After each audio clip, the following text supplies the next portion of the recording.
को रोजगार देना नहीं था, इनको तो पूरा देश को बेचना था, युवाओं के साथ झूठा वादा करना था और पूरे देश को बेच के अडानी और अंबानी के हवाले कर दिया जा रहा है। मैंने इस स्थिति में है इस देश का नौजवान, गरीब परिवारों का नौजवान, किसान परिवार का नौजवान जो है तो इस परिस्थिति में है, तो करे तो क्या करे। कई युवा आत्महत्या कर रहे हैं, ऐसी स्थिति है बेरोजगारी को लेकर। हमारे आदिवासी बहनों को किस तरह से नंगा किया जा रहा है, शर्मसार किया जा रहा है, दुनिया का मानवता का शर्मसार कर देने वाला घटना है। और ये सरकार चुप बैठी हुई है, संसद में जवाब देने से कतरा रही है।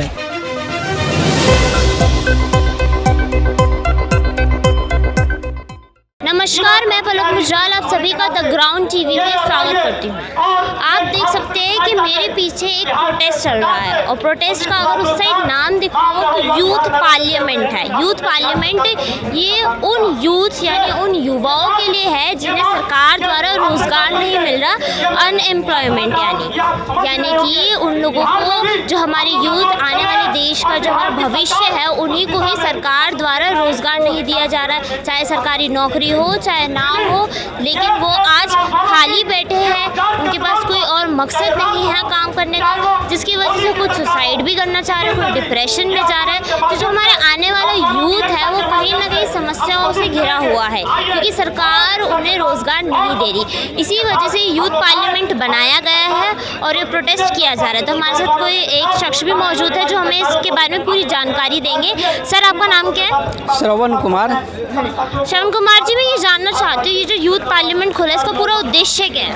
कि यूथ पार्लियामेंट का उद्देश्य तो यही है कि 2014 में जब से केंद्र के सरकार बदला था, नरेंद्र मोदी जी जब हमारे देश का प्रधानमंत्री बने थे तो उन्होंने वादा किया था कि हम हर साल युवाओं को 2 करोड़ रोजगार देंगे। 2 करोड़ रोजगार के हिसाब से आज 10वां वर्ष बीत रहा है, वो हिसाब से आज 20 करोड़ रोजगार हो गए, लेकिन अभी तक उन्होंने 7 लाख कुछ रोजगार दिए हैं। इसके वजह से पूरे नौजवान जो है रोड पर आ गए हैं। अच्छा। रोजगार नहीं मिल रहा है और कहते हैं कि पकौड़ा तलेगा, पकौड़ा तलना भी एक रोजगार है। ये कोई प्रधानमंत्री का ये कोई वक्तव्य नहीं हो। जो प्रधानमंत्री हमारे देश का महामहिम प्रधानमंत्री जी बोल रहे हैं कि हम 2 करोड़ रोजगार देंगे। रोजगार के मतलब, प्रधानमंत्री का मतलब होता है वादा का मतलब कि सरकारी रोजगार, सरकारी नौकरियां हमें मिलनी चाहिए।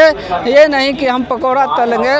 इनको 2024 में इनको सत्ता से बेदखल कर दिया जाएगा। अच्छा, तो आपके कहने का मतलब है कि प्रधानमंत्री मोदी जिन्होंने वादा किया था सरकारी नौकरियों का 2 करोड़, इन 10 सालों में अब तक वो दे नहीं पाए। सिर्फ 7 लाख युवाओं को मिली, बाकी युवा खाली बैठे। तो सिर्फ सरकारी नौकरी चाहिए कि प्राइवेट नौकरी भी चलेगी? आप देख लीजिए कि सरकारी नौकरी में भी जो लोग नौकरी कर रहे थे उनको छटनी किया जा रहा है। अच्छा। और छटनी करके उनका जो है वेतन जो है, कोई 40,000 वेतन पे काम कर रहा है तो उसको 10,000 कर दिया जा रहा है। आप रेलवे देख लीजिए, पूरा रेलवे सेक्टर का निजीकरण कर दिया जा रहा है। सब कह रहे हैं कि 2014 के बाद से रेलवे में अब तक कोई भी वैकेंसी नहीं निकली है युवाओं की। एकदम नहीं निकला है, रेलवे का पूरा वैकेंसी खाली पड़ा हुआ है।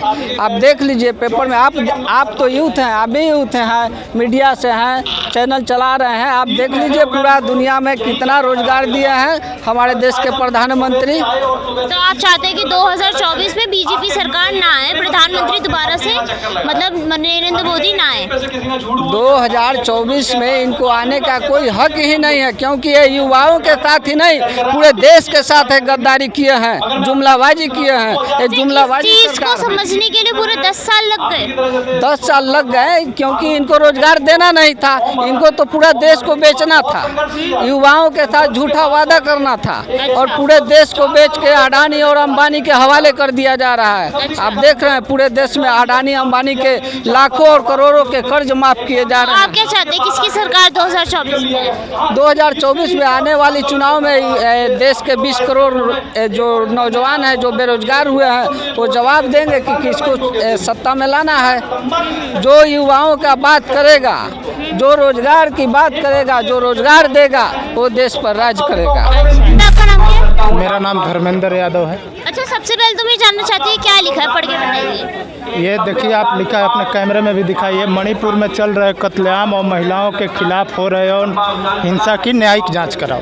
अच्छा, तो आप चाह रहे हैं कि जो महिलाओं के साथ बदसलूकी की जा रही है हर राज्य में, उसमें सुधार है, उसके खिलाफ कुछ कड़े नियम। जी जी। तो अच्छा, यहाँ एक मुद्दा जो यूथ एम्प्लॉयमेंट का चल रहा है, पार्लियामेंट जो आप लोगों ने खोला है कि यूथ को बेरोजगार बने हुए हैं, रोजगार नहीं मिल रहा है सरकार द्वारा, और नरेंद्र मोदी को 2024 में प्रधानमंत्री दोबारा नहीं बनाना, क्या कहना चाहेंगे? हम इस पे कहना चाहते हैं ये कि देश में जिस तरह की बेरोजगारी है, भयावह बेरोजगारी है, नौजवान देश का परेशान है, उसको समझ में नहीं आ रहा है कि वो कहाँ जाए। मोदी सरकार ने 10 सालों में कोई रोजगार के लिए मैंने कोई भी योजना रोजगार नौजवानों को रोजगार मिले इसके लिए नहीं लाई है, और जितने रोजगार देने वाले सेक्टर थे उनको प्राइवेट किया जा रहा है। अच्छा। तो नौजवानों के सामने भारी संकट है, और इसीलिए इनकलाबी नौजवान सभा जो ये संगठन है, उसने संसद के एक यूथ पार्लियामेंट यहाँ लगाया हुआ है। तो उसमें हम लोग देश भर से आए हैं, और उसका मुख्य मुद्दा है रोजगार, कि नौजवानों को रोजगार दिया जाए। तो हम लोगों ने नारा भी दिया है कि मोदी जी मुद्दा मत भटकाओ, रोजगार कहाँ है ये बताओ। अच्छा, आप रहने वाले कहाँ के? हम रहने वाले हैं बक्सर, बिहार के। तो आप कितने सालों से यहाँ रह रहे हैं? यहाँ तो हम लोग आ जाए हैं आ जाए। कार्यक्रम में। तो आप जहाँ रह रहे हैं वहाँ पे भी यही समस्या है रोजगार की? जी, हम लोग बक्सर ज़िले के अभी लगभग 50 गांवों में हम इस कार्यक्रम की तैयारी में हम लोग गए हैं, और मैंने नीचे भारी बेरोजगारी है।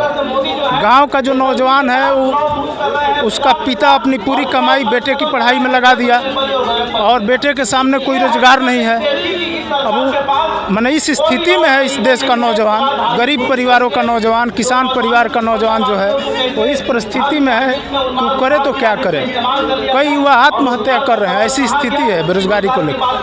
तो एक बात बताइए, इतनी गंभीर समस्या, और सुनने में ये भी आ रहा है कि जो लोगों की सरकारी नौकरियां थी उनका वेतन अगर 40,000 है तो 10,000 कर दिया जा रहा है, या फिर उन्हें निकाल दिया जा रहा है। और वहीं दूसरी तरफ रेलवे में भी 2014 के बाद से कोई वैकेंसी नहीं खुली है।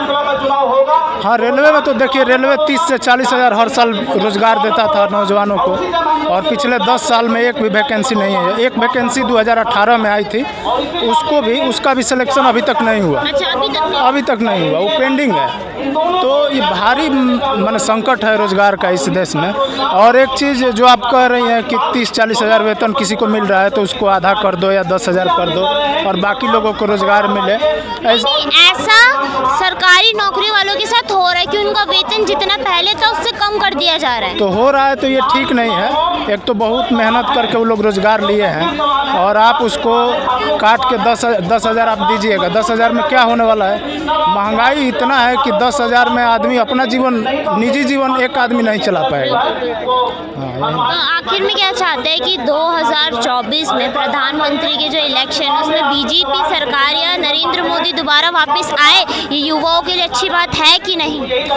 जी नहीं, हम लोग बिल्कुल नहीं। युवाओं के लिए सबसे ये जो सरकार है वो सबसे बड़ी आफत है, क्योंकि पिछले 10 सालों में सबसे ज़्यादा बेरोजगारी इस देश में बढ़ा है। तो इसलिए हम लोग 24 में अगर सरकार वादे के अनुसार 20 करोड़ नौजवानों को रोजगार नहीं देती है तो 24 में इस देश का युवा मोदी सरकार के खिलाफ है, और हम लोग हर जगह भाजपा को हराने का काम करेंगे। और यही युवा 2014 में मोदी जी को लाए थे, ये सच्चाई है, और यही युवा 24 में मोदी जी के खिलाफ प्रचार करेंगे, और हम लोग हर जगह से इनको हराने का काम करेंगे। अच्छा, मुझे एक बात बताइए, ये जो यूथ पार्लियामेंट आप लोगों ने ये जो दृश्य चलाया, ये जो प्रोटेस्ट चलाया, इसका मकसद क्या है? मकसद है कि सरकार जो असल मुद्दा जो है नौजवानों को भटका रही है, और सांप्रदायिक शक्तियों में नौजवानों को इति कर रही है। इसलिए हम लोगों ने सही रास्ते पर सरकार को घेरने का काम करेंगे कि भाई आप मुद्दों से भटका क्यों रहे हो। तो आपने कहा था कि हम हर साल 2 करोड़ नौजवानों को रोजगार देंगे, तो 2 करोड़ रोजगार कहाँ है ये बताओ। लेकिन 2014 से ही बीजेपी सरकार और नरेंद्र मोदी प्राइम मिनिस्टर बने हुए हैं, लेकिन इस चीज़ को समझने में आपको 10 साल लगे कि युवाओं को भटकाया जा रहा है, उन्हें रोज़गार नहीं दिया जा रहा है। जो आज जो मीडिया है जो आज के इनके मोदी मीडिया है वो असल मुद्दा जो है दिखाता नहीं है। मैं आप लोगों का चैनल को बधाई देना चाहता हूं कि जो असल सवाल है, जो यूट्यूब का चैनल है वो मोबाइल से हम लोग का मिलता है। ये लोग बड़े बड़े मीडिया बिक चुकी है। आज देख रहे हैं हमारे आदिवासी बहनों को किस तरह से नंगा किया जा रहा है, शर्मसार किया जा रहा है। दुनिया का मानवता का शर्मसार कर देने वाला घटना है और ये सरकार चुप बैठी हुई है, संसद में जवाब देने से कतरा रही है। ये तो ठीक है आप जो कह रहे हैं, मैं आपकी भावनाएं समझ रही हूँ जो महिलाओं के साथ हो रहा है, लेकिन पश्चिम बंगाल में भी और वहाँ तो ममता बनर्जी की सरकार है। वो कहीं का सरकार हो, देख हम जन संघर्षों में विश्वास रखते हैं और हम किसी भी सरकार अगर गलत करेगा तो उसको गलत कहेंगे हम। सुनने में तो ये भी आ रहा है कि रेलवे में भी 2014 से कोई वैकेंसी नहीं निकली है युवाओं के लिए। कहाँ निकला है? 2009 का जो वैकेंसी है तो वो 22-23 में इंटरव्यू कराया गया। अच्छा, इतनी देर से? कहाँ? इतनी देर से, इतने समय बाद? 5 साल के 7 साल के बाद इंटरव्यू परीक्षा लिया जा रहा है। अब चुनाव आएगा तो अब उनको नियुक्ति दिया जाएगा या नहीं दिया जाएगा, इन पर होगा कि हम इस बार और वोट दो हमको, हम आपको रोजगार देंगे। तो जो मोदी सरकार 2014 से ये वादे कर रही थी कि 2 करोड़ युवाओं को वो हर साल रोजगार देंगी, लेकिन आज 2023 आ गया है, अभी तक इतने युवाओं को रोजगार, 1 करोड़ युवाओं को भी रोजगार नहीं मिला है। तो ऐसे में 2024 में मोदी सरकार को वापस आना चाहिए? नहीं, बिल्कुल इस सरकार को जरा सा भी रहने का हक नहीं है सरकार को, और इनको चाल को जुआ समझ चुके हैं। आज जुआ इनको उखाड़ कबारने का, फेंकने का काम करेंगे सत्ता से। साथ हम आप कहना चाहते हैं कि हर व्यक्ति का, कोई गरीब का आसरा होता है कि हमारे अगर परिवार में कोई सरकारी नौकरी मिलेगा तो हमारा कायाकल्प होगा। लेकिन एक मैं गीत गा दूँगा, आप सुन लीजिएगा, जो निजीकरण पर गाऊँ ये गीत। अच्छा, एक बात बताइए, आप कह रहे हैं अग्निपथ योजना जो थी उसे वापस ले सरकार, क्यों? क्योंकि 4 साल पर कौन नौकरी करेगा? देखिए, जब सीमा पर लड़ने के लिए मजदूर का बेटा जाता है, किसान का बेटा जाता है, अडानी अंबानी का बेटा नहीं जाता है, और 4 साल में उनको क्या होगा? इसलिए मैं आपको एक गीत गाना चाहता हूँ। भोजपुरी में हम गाते हैं। कैला पराई बेट जरा है सरकरिया, दुलू कैला मोदी जी हो सरकारी नौकरिया, रेल सेल तो बिक गोइल पटरिया, दुलू कैला मोदी जी सरकारी नौकरिया, रोजी रोजगार नहीं खे शिक्षा कैलस चौपट, रोजी रोजगार नहीं खे शिक्षा कैलस चौपट, मुगले गरीब एकरा कुछ नहीं खेलौकत, यह दिन देखे खातिर ले ले बा डिग्रिया, दुलू कैला मोदी जी सरकारी नौकरिया, कैला पराई बेट जे रहे सरकरिया, कैला पराई बेट जे रहे सरकरिया, दुलू कैला मोदी जी सरकारी नौकरिया। बहुत बहुत शुक्रिया।